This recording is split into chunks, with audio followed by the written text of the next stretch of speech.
over 1 year, 10,000 miles,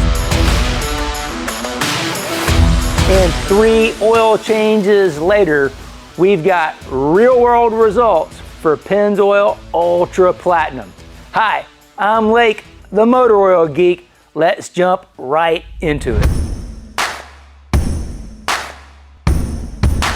So just as a reminder, I've been using the 0W40 Pennzoil Ultra Platinum in my Porsche Boxster. Now previously I had run the Driven DI30, and the reason for that was the sheared viscosity, the HTHS, after mechanical shearing, because these engines have a bunch of timing change which can mechanically shear the oil. We've covered that viscosity breakdown in a previous video. I'll leave a link for that in the description box below.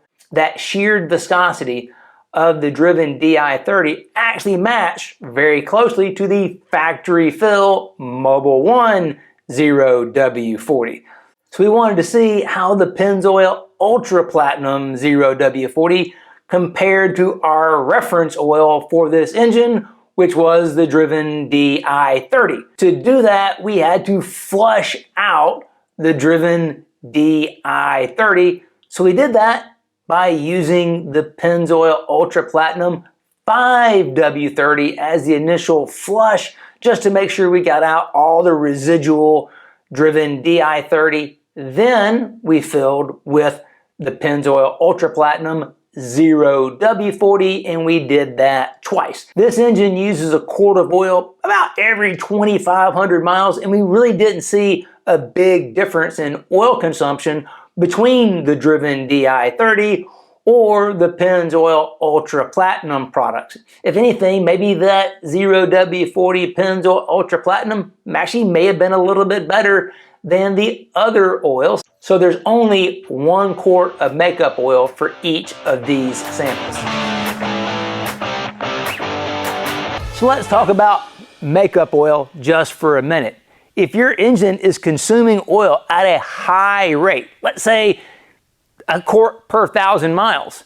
Well, if your engine only holds, say, 6 quarts of oil, in 3,000 miles, you've burned 3 quarts of oil and you've added it all back. If you take a sample at that time, well, you've actually replaced half of the oil in the engine already. So that's going to skew your results. So that's an unfortunate reality. If you have high levels of oil consumption, and we made a video about that before, so we'll leave a link for that in the description box below, it will skew used oil analysis results. So you might be wondering, why doing all of these flush oil changes? Well, the reality is, with these engines, it's hard to get all the oil out. So it actually takes a couple of oil changes to finally cycle out all of the previous brand oil. By doing these multiple oil changes with the same base chemistry, you're removing the previous chemistry, establishing the current chemistry, so you can get an apples to apples comparison. We do it on the dyno when we do engine oil testing, and we do it in the car when we do engine oil testing, so we can get accurate, credible results. And you can see there's a little bit of variance in the additive levels and the wear rate when you do that initial changeover, and that's just normal because you're removing one chemistry, installing the next chemistry, and you want to see, what does that chemistry really do? So these results reveal that. And most importantly, we can see that that 0W40 Pennzoil Ultra Platinum, it did a better job than the Driven DI30. And these oils are pretty similar in terms of their HTHS, the high temperature, high shear viscosity. Now, if we had tried maybe DI40 instead, that would have a higher HTHS because it's a 5W40. And it would have been more in that 13, 14 centistoke range versus the 12.5 centistoke range that we see with the Pennzoil Ultra Platinum. So that really wouldn't have been as close to a fair comparison. I think in this case, the Driven DI30 is a more close comparison to the Pennzoil Ultra Platinum 0W40. And these results are great. And we've actually seen really good results in other engines from our speed diagnostics customers using the Pennzoil Ultra Platinum 0W40. So this is a really good bang for your buck synthetic oil. So what is the right interval for taking an oil sample? Ideally, you want to take a sample when you would normally be changing the oil, because that's going to give you the most information. Not only will it tell you the wear metals in the engine, but it will also give you an idea of what's that oil health for where you live, how you drive, and what your normal oil change frequency is. It will let you know if maybe you need to shorten that up, or hey, you can go longer. So that's the place to start. If the engine's giving you all kinds of problems and you need to investigate, well then obviously don't wait, take the sample now. But if you can, it's best to wait and take that sample at the normal oil change interval. So let's take a little closer look at these results. Compared to all the previous tests, the Driven Di30 was our best performing oil in this engine. So with a wear rate at 6.5 parts per million per 1,000 miles, the iron level is right at 8 parts per million, the copper at 6, the tin is at 8 parts per million. Now, that's really not from wear. The Driven Di30 contains Molyvan 3000. We mentioned this in previous videos. It's a certain type of MODTC, a molybdenum anti-wear, anti-friction additive. Now that specific product, Molyvan 3000, shows up with trace levels of tin when we do the RDE, the rotating disc electrode method, which is a different method than most labs use. Most labs use what's called ICP, inductively coupled plasma. That has a smaller particle size that it can see. The RDE, same ones that are used by Formula One teams at the racetrack, it sees a larger particle size. One of the unique things with the RDE method and with the Molyvan 3000, we can see these trace levels of tin that really don't show up. Now what's cool is, if it was a different type of moly additive, you don't see those same trace levels of tin. So it's something very specific about the Molyvan 3000 and the RDE method to let us see that. So in this case, we know that 8 parts per million, that doesn't count. That's actually from the Molyvan 3000 in the Driven Di30. Of course, I know that because I formulated Driven Di30. Okay, out of the way is, if you look at it, total wear metals, right at 21 parts per million with a little over 3,000 miles on the oil. Oil's doing a good job. When we compare that to the last sample of the Pennzoil Ultra Platinum 0W40, the iron's at 10 parts per million. There's not a really big difference between 8 and 10, especially this is at 4,600 miles. And then we look at the copper, 5 parts per million, that's really good. The aluminum on all these is very low. And another key test here is the particle count. Now we mentioned this in previous videos, but I'll give a quick little recap of particle count testing right now. The wear metal test can only really see particles up to about 10 microns if you're using the RDE method, smaller if you're using the ICP. And the key thing here is either method only sees metals. But modern engines contain things like timing chain guides and other parts of the engine that are plastic or non-metallic.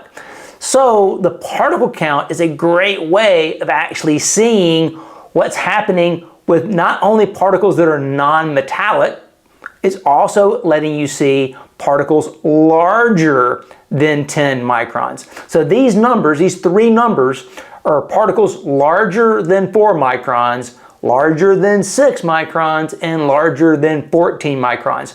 So every time one of those numbers increases by 1, it means the total number of particles in that range doubled. So the particle count is a great way of seeing just how dirty the oil is. So if my particle count is high, but my wear metals are low, it means I have a high level of non-metallic debris in the oil. The great news here is that we have a very low particle count along with low wear metals, which means the oil and the oil filter are doing a great job.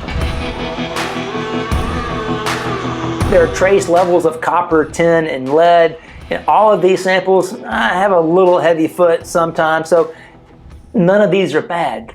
Everything is essentially single digits or very low double digits.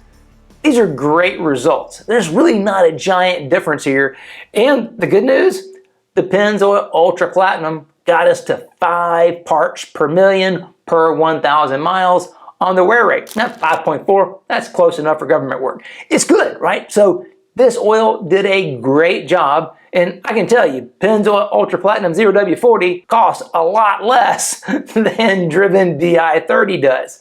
So this goes to show that price point alone doesn't mean everything when it comes to engine oil performance. One of the cool things about the Pennzoil Ultra Platinum is it really is winning with a less is more strategy. I get the questions all the time about, well, how about this oil? Because this has, 1,500 parts per million of whatever additive. And I always tell people, it's not about more, it's about having the right balance. And sometimes less is more. And these results are, again, proof positive of that. The Pennzoil Ultra Platinum has less additives at pretty much every juncture than the Driven Di30, yet it performs better, at least in my engine, than the Driven Di30 does. Again, just proof positive that more isn't always better. And I can tell you from looking at all the data that comes in from all of these samples, less generally does work better than more, especially when it comes to adding additives. Please don't do that. You typically hurt yourself more than you help yourself. Pennzoil Ultra Platinum was used by the Penske IndyCar teams in their Indianapolis 500 winning cars. Now, I don't know if they still use the Pennzoil Ultra Platinum in their cars today, but they did back in the day and were successful doing so, which is pretty impressive for an oil with the API donut on it. These results are from my engine, which is a very unique engine as we've mentioned previously. It's also how I drive and where I live. So these results are meaningful to me. Don't take them as gospel for you. And that's a big problem we see often, is that there are many different environments. Here in North Carolina, we get all 4 seasons. Other places, it gets way colder for most of the year. Or other places, it's way hotter most of the year. I use premium top tier fuel. So I'm only using 93 octane fuel in this engine from a top tier provider. We've mentioned this in a previous video, that fuel quality also affects your results. So where I live, how I drive, the fuel I use, these are the results for me. Maybe you can take something from this and it would be helpful, but this is basically a single sample from one environment. So take it with a grain of salt. Don't run out and just say this is the best thing you ever do because it worked great for Lake. It might work great for you. I can't promise you that it will. Now, one really interesting thing has happened over the last year or so. You, the viewer, this incredible community of motor oil geeks have been incredibly supportive of me and my family through Speed Diagnostics. You've seen us do these samples and you've been doing samples. So what's really cool is we basically built a crowd-funded database from samples from all over the country, from all kinds of engines.